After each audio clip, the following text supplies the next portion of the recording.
ኢትዮጵያውያን በተለይ ዲሞክራሲ ልምድ አንዱ ማመላከቻ የሆነውን ምርጫ የዕለት ተዕለት ህይወታቸው አካል አድርገው ትኩረት ሰጥተው ድምጽ መስጠታቸው አንዱ እንግዲህ ታሪክ በዚህ ዘመን ተጽፎ የሚያልፍበት ነው። የታሪኩ አካል የሚሆነው ትውልድ የታሪኩ አካል የሚሆነው ዜጋ ደግሞ የድምጹን ጥቅም በእጅጉ ተረድቷል ማለት የምንችልበት ነው። አሁን ደግሞ ወደ ሌላ ስፍራ ትናንትም እንዲሁ ደማቅ የሆነ የምርጫ ሂደት ወደ ነበረበት ስፍራ እናመራለን። ወደ ጎንደር እንሄዳለን። ጎንደር የሚገኘው ባልደረባችን ግዛቸው ግርማዬ በዚህ በሰባተኛው ጠቅላላ ምርጫ በአካባቢው ያለውን ድባብ በተመለከተ ተጨማሪ ሊያደርሰን በቀጥታ መስመራችን አግኝተነዋል። ግዛቸው ያለህን መረጃ ልታደርሰን ትችላለህ?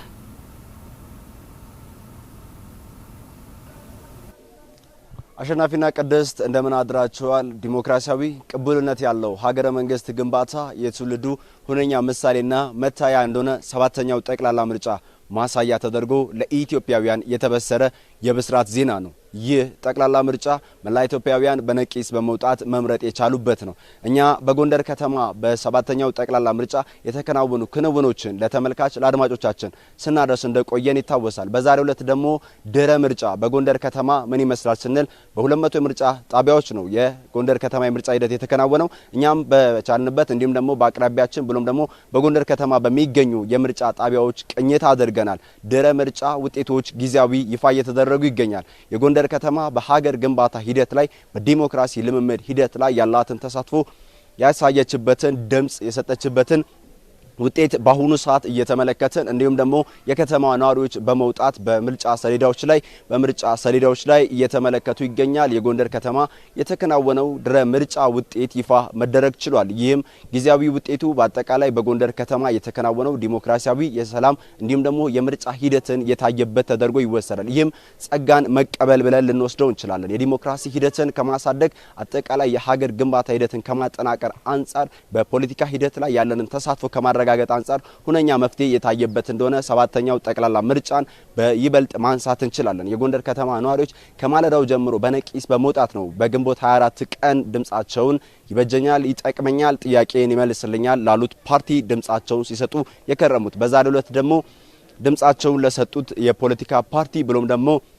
መንግስት ሆኖ ቢቀጥል የህዝቡን ሁለንተናዊ ተጠቃሚነትና ጥያቄ ከመመለስ አንጻር ትልቅ ፋይዳ ይኖረዋል የተባለለትን የፓርቲ እንዲሁም ደግሞ የመንግስት መስረታ ሂደትን በጊዜያዊ ውጤት እየተለጠፈበት ስፍራ በመገኘት የከተማ ነዋሪዎች ውጤት እየተመለከቱ ይገኛል። በትላንትናው ዕለት የመንግስት ተቋማት ብሎም ደግሞ የግል ተቋማት ዝጉ ነው በመላ ሀገሪቱ መዋላቸው ይታወቃል። በጎንደር ከተማም እንዲሁም በዛሬው ዕለት ታዲያ በጎንደር ከተማ የትራንስፖርት ሂደቶች ይበልጥ የተፋጠኑ የተሰጡበት፣ የትምህርት ተቋማት ወደ አገልግሎት የገቡበት፣ ሁሉም የመንግስት ተቋማቶች ወደ መስሪያ ቤታቸው ሰራተኞች የተመለሱበት፣ ተገልጋዩ ማህበረሰብ ማገልገል የጀመሩበት፣ እንቅስቃሴዎች ወደ ተሟላ አገልግሎት የገቡበት ሁኔታ እንዳለ የግል ተቋማትም አገልግሎት እየሰጡ እንደሚገኝ እኛም በተዘዋወርንበት ስፍራ ላይ በጎንደር ይህን መመልከት ችለናል። በአጠቃላይ በትላንትናው ዕለት የተከናወነው ሰባተኛው ጠቅላላ ምርጫ ላይ የጎንደር ከተማ ነዋሪዎች ይበጀኛል፣ ይጠቅመኛል ያሉትን መንግስት እንዲሁም ደግሞ የፖለቲካ ፓርቲ መርጠዋል። በጎንደር ከተማ በ240 የምርጫ ጣቢያዎች የተገኙት የጎንደር ከተማ ነዋሪዎች የቀጣይ ሀገረ መንግስት ግንባታ የቀጣይ የፖለቲካ ምህዳሩን ያሰፍልኛል፣ የኢኮኖሚ ተጠቃሚነቴን ማህበራዊ ተጠቃሚነቴን ያጠናክርልኛል ላሉት ፓርቲ ድምጻቸውን ሰጥተዋል። በትናንትናው ዕለት በአራቱም አቅጣጫ በመውጣት ይህንን ታሳቢ ያደረገው ውጤት በዛሬው ዕለት በጎንደር ከተማ እየተለጠፈ ይገኛል። ይህም የሀገረ መንግስት ግንባታ ሂደትን ማጠናከርና ማጉላት የጎንደር ሁለንተናዊ ሂደቷና መታያዋ ገጽታዋ ሆኗል። ይህም ኢትዮጵያውያን በጋራ መምረጥና ድምጻቸውን ማዋጣት እንደሚችሉ የፖለቲካ ሂደታቸውን የስርዓት ግንባታ ሂደታቸውን ማጠናከር እንደሚችሉ እኛ በጎንደር ከተማ እየተመለከትን እንገኛለን። ይህም በቀጣይ እንግዲህ ከድረ ምርጫ በኋላ ያለው የጎንደር ከተማ ብሎም ደግሞ የኢትዮጵያ ሁለንተናዊ ተጠቃሚነት የኢትዮጵያ ቀጣይ መጣፋንታን የሚወስነው የፖለቲካ ፓርቲ ማን ይሆናል የሚለውን ደግሞ የብሔራዊ ምርጫ ቦርድ ይፋ የሚያደርገው ውጤት ይሆናል።